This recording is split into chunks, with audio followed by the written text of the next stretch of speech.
Hello, people of YouTube. My name is Steve Gray. This is Gray's Guitars. Thank you for watching.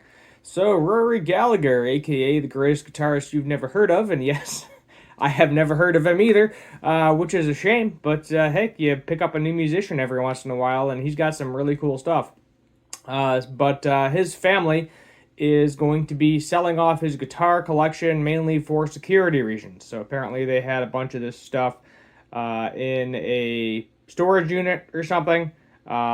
It's probably been sitting there for about 30 years. He passed away in 1995. But let's go ahead and take a look at his Wikipedia page, just for those of you that don't know much about him and want to learn a little bit more like I did today.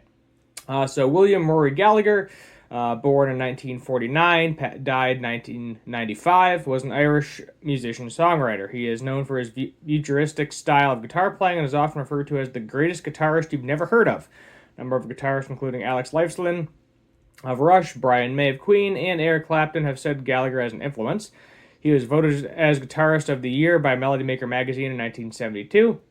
Listed as the 57th greatest guitarist of all time by Rolling Stone in 2015. 1966, Gallagher formed the blues rock band Trio Taste, which experienced moderate commercial success and popularity in the UK. After dissolution of Taste, Gallagher pursued a solo career, releasing music through the 70s and 80s, selling more than 30 million records worldwide.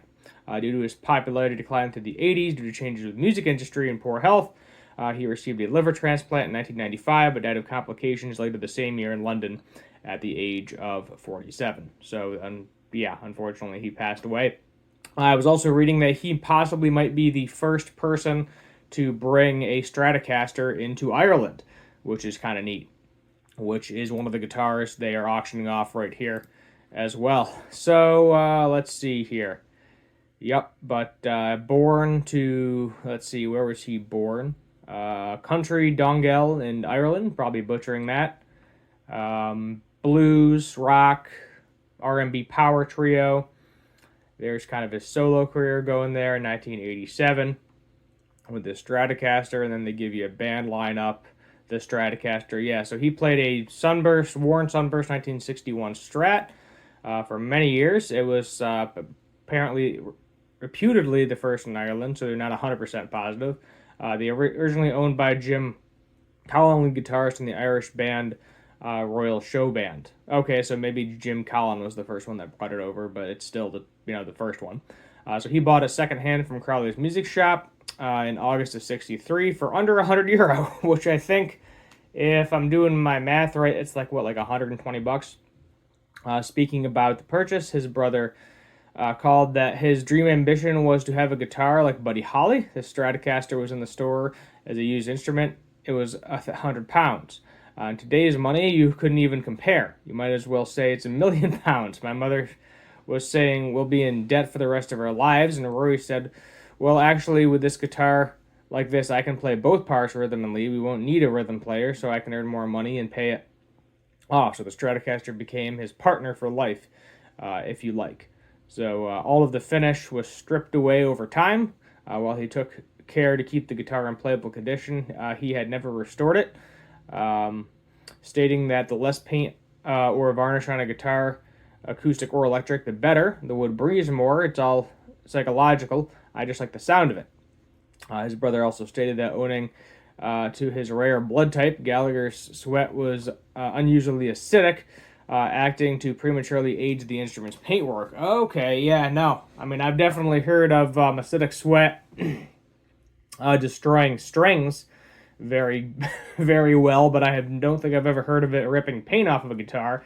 But this would have been a nitro guitar, so that does actually make sense to me that it is a possibility that the acidic sweat, if he never really cleaned it off or anything, would just destroy the paint. Which that is what it is. Oh, they got a bronze statue there of him too, which is neat. Got a cool headstone. But let's go back to the actual auction part of it. So the safety of the guitar has become increasingly, so this is the same guitar we're talking about, increasingly concerned over the years as several attempts to rehome it in a museum have failed. So they were trying to rehome it in a museum. So the news that Rory Gallagher's legendary Strat is to be sold at auction later this year has caused quite the stir in recent months. The Gallagher family has explained how increasing concerns for the six strings Safety ultimately forced them to sell it at auction. 1961 Fender Strat, said to be the first ever to reach Irish soil, was by Gallagher's side throughout his career after he bought it secondhand. So it's been in his family's possession since his passing in 1995, but they recently announced it would be headed to the auction block along with some other of his gear, where it is expected to fetch around 1 million euro. So I think that's like 1.3 million US, possibly. I think maybe it's like, but I think like a euro is like $111 to our dollar right now. Speaking in the new issue of Guitarist, Donnell Gallagher, Rory's brother, discussed the family's decision to sell the guitar collection at auction, citing several factors behind their choices, with the safety of the iconic guitar top of the list. The cost of insuring and storing the guitars are considerable, and a recent scare at a storage unit. Yeah, because if you're insuring something for $1 million, I'm sure that's a hefty payment. A recent scare at a storage unit that housed some of Rory's gear accelerated the desire to give the Strat a new home. And here's the quote here. So there were 6 guys dressed as emergency gas men with bolt cutters and angle grinders. He said it was horrifying just how quickly they got into our unit. Obviously, what was in there wasn't what they were after, but it had the same effect as if they had deliberately targeted it. And you kind of go, wow, that's scary. Next year, it'll be the 30th anniversary of Rory's death, and obviously that puts a lot of things into focus, especially as we've been completing a new documentary on Rory ahead of the anniversary, he continues. So, yeah, I mean, if you got some money, there you go. When I looked at the instruments while making that documentary, I couldn't help thinking, what happens after my demise? For instance, am I supposed to... And I suppose being hospitalized myself, Danielle recently underwent successful treatment for cancer, brought that into sharper focus. The guitar has been toured around in previous years, but that hasn't been without its complications. The guitar was in the U.S. when COVID lockdown restrictions came into force, meaning the family didn't see the guitar for nearly 3 years. You have sleepless nights anytime the guitar travels because you are when you are likely to see it again. He continued, it's great that other people are seeing it and visiting it, but you start thinking, what if something happens? So discussions regarding making the Strat a museum piece have been taking place over the years. Danielle saying one took place as far back as 1998, but none have come to fruition. And so, yeah, I don't know why the Rock and Roll Hall of Fame wouldn't want something like this. You would think they would want it. And so the decision to sell the guitar and a wider collection of his gear has been made with a heavy but practical heart. Yeah, no, that's definitely understandable.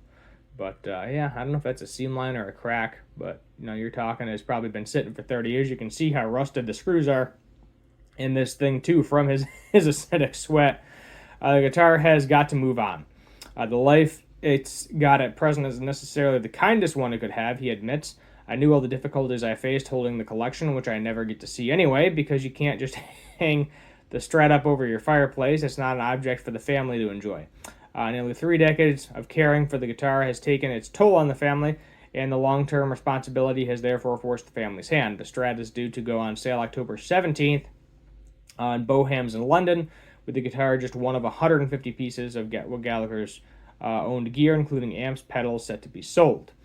So the campaign is launched by Sheena Crowley, the daughter of the man who originally sold Gallagher the guitar. And that's kind of neat, which has received support of the government officials. The campaign wants to raise enough money to buy the guitar and have it as the centerpiece of the museum is dedicated to Cork's musical history.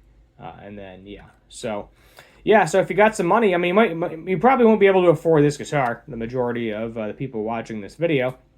But maybe you can get his guitar pedal or an amp or something owned by him. It'd be cool to have a piece of history from a musician like him. Yeah, I mean, I just listening to some of his stuff, I would say he's right up there with, Stevie Ray Vaughan, Van Halen, Jimi Hendrix, just another really great Strat player that unfortunately not a lot of people have heard of. And me being one of them, I don't think I've ever heard his name. I don't know if they've ever done, reproductions of his guitar. We can definitely go ahead and look real quick.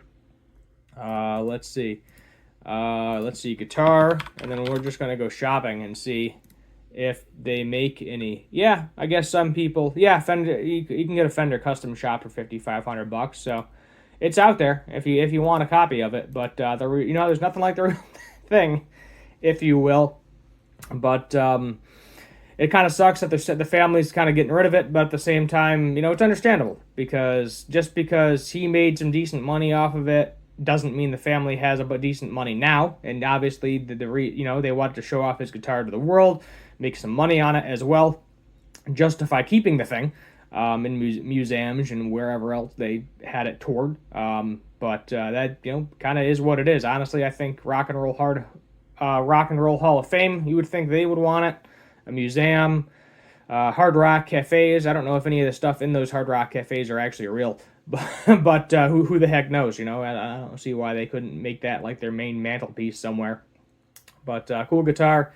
Sad to see it go to auction, but understandable. If you have something that expensive and people are willing to try to steal it, makes sense that you just sell it and let it move on and let it be somebody else's problem and use the money to do whatever you want to do. I guess it's just your money. So thank you for watching. Hit that subscribe button, turn on that notification bell, like, share, comment, all that fun stuff. And as always, have a good one.